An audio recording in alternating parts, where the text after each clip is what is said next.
আসসালামু আলাইকুম রহমতুল্লাহ। প্রিয় দর্শক, চোখের পাপড়ি ঘন কালো অথবা চোখের ব্রু ঘন কালো করতে চান, তাহলে এই রেমেডিটা একবার ব্যবহার করুন। ইনশাল্লাহ আপনারা কিন্তু খুব সুন্দর একটা ফলাফল পাবেন। দর্শক, এখানে আমি দুটো পেঁয়াজ নিয়েছি। যেহেতু আমি দুটো পদ্ধতি আপনাদের সাথে শেয়ার করব, তাই দুটো পদ্ধতির জন্য আমার এখানে দুটো পেঁয়াজ লাগবে। দর্শক, প্রথমত আমাদের পেঁয়াজটাকে খুব সুন্দর করে এপাশ ওপাশ কেটে তারপর উপরে যে খোসাটা সেটা আপনারা ফেলে দিবেন।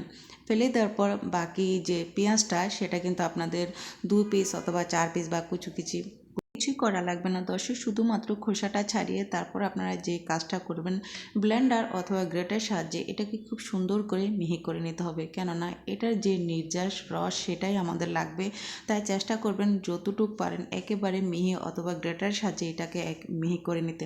আমি এখানে যে গ্রেটারটা ব্যবহার করতেছি ভিউয়ার্স, এটাতে কিন্তু একেবারে মিহি মিহি যে একটা রস সেটাই কিন্তু বের হবে, তাই আমি এটাতে মানে করে নিলাম।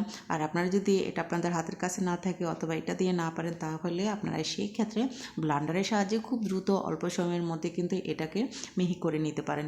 দর্শক, এভাবে কিন্তু আমি দুটো পেঁয়াজে মানে গ্রেটার করে তারপর আমি খুব সুন্দর করে এখান থেকে রসটা আমি বের করে নেব। আর এখন কিন্তু নতুন পেঁয়াজ, আর নতুন পেঁয়াজগুলো কিন্তু একটু পিছলা হয়, মানে গ্রেটার করতে কিন্তু খুবই সমস্যা হয়, তাই আপনারা চেষ্টা করবেন ব্লান্ডার করে নিতে, সেক্ষেত্রে কিন্তু খুবই সময়টা বেঁচে যাবে। দর্শক, আমি দেখাচ্ছি যে এটা কতটা মিহি করতে হবে। এখন ফাইনালি এখান থেকে কিন্তু আমাদের রসটা বের করে নিতে হবে। আর আমি কাছে থেকে দেখাচ্ছি যে আমি এটা কতটা মিহি করে নিয়েছি, যাতে এখান থেকে অল্প সময়ের মধ্যে সমস্ত রসটা আমি নিয়ে নিতে পারি। কেননা আমি যে রেমেডিটা তৈরি করব সেটার জন্য কিন্তু এখানের পেঁয়াজের যে একটা খাঁটি রস সেটাই কিন্তু আমার দরকার।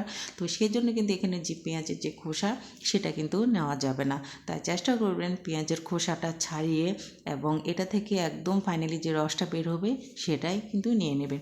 এইভাবে চামচ দিয়ে যখন চেপে চেপে আপনারা রসটা নেবেন, তখন কিন্তু খাঁটি রসটা বের হয়ে যাবে। তারপর যে কাজটা করবেন দর্শক, আপনারা এরপর আবার আপনারা ছাঁকনি দিয়ে ছেঁকে নেবেন, যাতে এখানে পেঁয়াজের কোনো প্রকার একটু খোসা না থাকে। কেননা খোসা থাকলে কিন্তু এটা ব্যবহার করতে সমস্যা হবে, তাই আপনারা চেষ্টা করবেন খোসাটা একেবারে যেন না থাকে।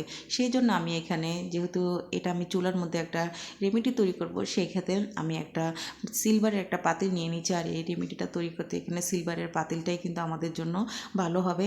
তাই দেখুন, আমি আবার ছাঁকনি দিয়ে খুব সুন্দর করে ছেঁকে নিলাম। এখন এখানে যে জিনিসটা আমি ব্যবহার করব সেটা হলো ভ্যাসলিন। শীতের সময় ভ্যাসলিন কিন্তু আমাদের প্রত্যেকের ঘরে থাকে, আর এই রেমেডিটাতে অবশ্যই কিন্তু তৈরি করতে হলে ভ্যাসলিনটা ব্যবহার করবেন। ভ্যাসলিন আর এই পেঁয়াজের রস, এই দুটো কিন্তু আমাদের ব্রু কালো করতে এবং লম্বা করতে, সেই ক্ষেত্রে ভিউয়ার্স ঘন করতে কিন্তু 100% কাজ করে। আপনারা শুধুমাত্র রাতে ব্যবহার করে দেখুন, ইনশাল্লাহ খুব অল্প সময়ের মধ্যে কিন্তু আপনারা ফলাফলটা পাবেন। দর্শক দেখুন, এটা কিন্তু এভাবে ভ্যাসলিনটা মানে গলে যাবে না, এটা কিন্তু চুলায় দিতে হবে। ফাইনালি দেখুন দর্শক, অফ ক্যামেরা কিন্তু আমি এটাকে প্রায় 2 মিনিটের মতো নেড়েচেড়ে নিয়েছি। 2 মিনিট পর কিন্তু এটা সুন্দর একটা কালার এসেছে। দর্শক, আপনারা যদি এটাকে সাদা কালার রাখতে চান, সেক্ষেত্রে কিন্তু অল্প একটু বলক এনে আপনারা এটা নামিয়ে নিতে পারেন। বাট আমি এটা প্রায় 5 থেকে 6 মিনিট পর্যন্ত খুব সুন্দর করে নেড়েচেড়ে নিচ্ছি, যাতে এটা আরও ঘন হয়ে যায়। তবে দর্শক দেখুন, ফাইনালি কিন্তু আমার এটা হয়ে গেছে, আর ভ্যাসলিনটাও কিন্তু গরমের সাথে গলে গেছে। এখন আমি এটাকে যে কাজটা করব, আমি একটু ঠান্ডা করে নেব। ঠান্ডা করার পরে কিন্তু এটা আমাদের একটা বাটি অথবা বয়ামে নিয়ে তারপর আপনারা ব্যবহার করবেন।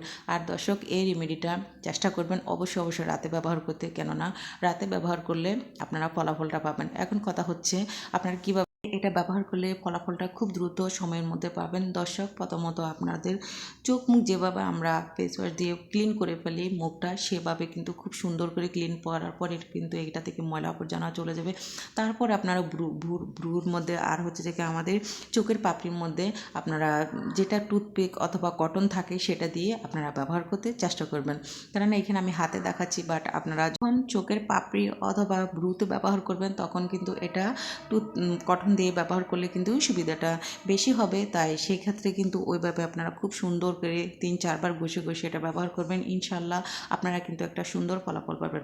বাকি যে পেঁয়াজের খোসাটা, এটা কিন্তু আমরা অনেকে ফেলে দিই, বাট এটা ফেলবেন না। এটা দিয়েও আমি এমন একটা রেমেডি আপনাদের তৈরি করে দেখাবো, যেটা আমাদের মানে খুবই কার্যকরী একটা রেমেডি হিসাবে চোখের ব্রু অথবা পাপড়ি লম্বা করতে এবং ঘন করতে কিন্তু 100% কাজ করে। দর্শক, এখানে আমি 3টা রসুন নিয়েছি, আর এখানে এখানে আপনাদের কাছে যদি রসুনের যে তেল সেটা থাকে তাহলে আপনারা সেটা ব্যবহার করতে পারেন। কাছে এই মুহূর্তে তেলটা ছিল না, তাই আমি এখানে রসুনটাকে খুব সুন্দর করে কুচি কুচি করে তারপর ব্যবহার করতেছি। তেলের পরিবর্তে আপনারা এখানে রসুনটা ব্যবহার করতে পারেন। খুবই চমৎকার একটা ফলাফল আপনারা পাবেন। আমার কাছে কিন্তু এই রেমেডিটা খুবই ভালো লেগেছে, কেননা আমার মেয়ের চোখের পাপড়ি কিন্তু খুবই পাতলা ছিল। সো এই রেমেডিটাতে আমি কিন্তু খুবই উপকার পেয়েছি, ইনশাল্লাহ আপনারাও পাবেন। সো এই দুটো জিনিস এবং সাথে আমি এমন একটা জিনিস ব্যবহার করব, সেটা হচ্ছে দর্শক সরিষার তেল। আপনারা যদি সরিষার তেল ব্যবহার করতে না জান সেক্ষেত্রে কিন্তু অলিভ অয়েল বা নারকেল তেল আপনারা ব্যবহার করতে পারেন, বাট আমার কাছে সরিষার তেলটা কমফোর্টেবল লেগেছে, ভালো লেগেছে, তো সেই ক্ষেত্রে কিন্তু আমি সরিষার তেলটাই এখানে অ্যাড করলাম। আপনারা কিন্তু এখানে নারকেল তেল অথবা অলিভ অয়েল ব্যবহার করতে পারেন, কোনো সমস্যা না। দর্শক এখানে কিন্তু আমি পেঁয়াজ অনুযায়ী 2 চামচ, গোল চামচ আপনারা দেখেছেন 2 চামচ আমি এখানে সরিষার তেলটা ব্যবহার করলাম। এখন এখানে হাতে গোনা মাত্র 3টা উপকরণ আমি ব্যবহার করেছি, আর এই 3টা উপকরণ কিন্তু আমি মনে করি আমাদের প্রত্যেকের ঘরে রয়েছে। তাই এই খোসাটা না পেলে আপনারা এই রেমেডিটা তৈরি করে আপনারা ব্রু অথবা পাপড়িতে ব্যবহার করতে পারেন, ইনশাল্লাহ খুব সুন্দর একটা আপনারা ফলাফল পাবেন। এখনও পর্যন্ত যারা যারা আমার ভিডিওটা কন্টিনিউ করতেছেন তার জন্য রইল অনেক অনেক ভালোবাসা। প্রিয় দর্শক এবং প্রিয় ভাই ও বোনেরা, আপনাদের কাছে যদি আমার আজকের ভিডিওটা ভালো লেগে থাকে তাহলে অবশ্যই শেয়ার করতে ভুলবেন না, কেননা আপনাদের একটা শেয়ার আমার অসংখ্য আপু এবং ভাইদের কাছে কিন্তু আমার এই ছোট্ট ভিডিওটা পৌঁছে যাবে। দর্শক ফাইনালি প্রায় 10 থেকে 15 মিনিট কিন্তু আমি এটাকে খুব সুন্দর করে ভেজে নিয়েছি, আর ভাজার পর দেখুন তেলটা কি সুন্দর বলকে শিখেছে। এখন এটাকে কিন্তু ফাইনালি আমি নামিয়ে নেব, নামিয়ে তারপর আমি এটাকে ঠান্ডা করে নেব।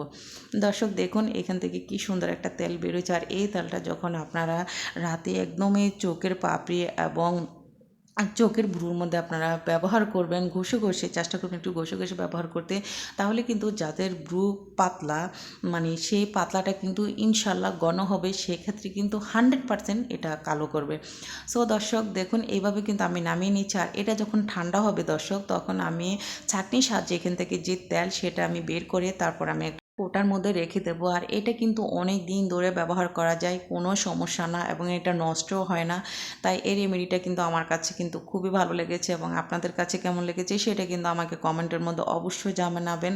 দর্শক এই রেমেডিটাও আপনারা রাতে ব্যবহার করতে চেষ্টা করবেন, কেননা রাতে ব্যবহার করলে ফলাফলটা মানে খুবই ভালো আসে।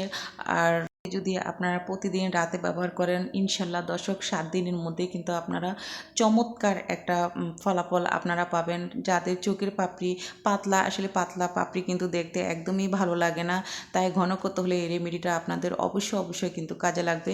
আজকের মতো আমি এখানে বিদায় নিচ্ছি, সবাই ভালো থাকবেন, সুস্থ থাকবেন। পরবর্তীতে নতুন কোনো ভিডিও নিয়ে হাজির হব। আল্লাহ হাফেজ।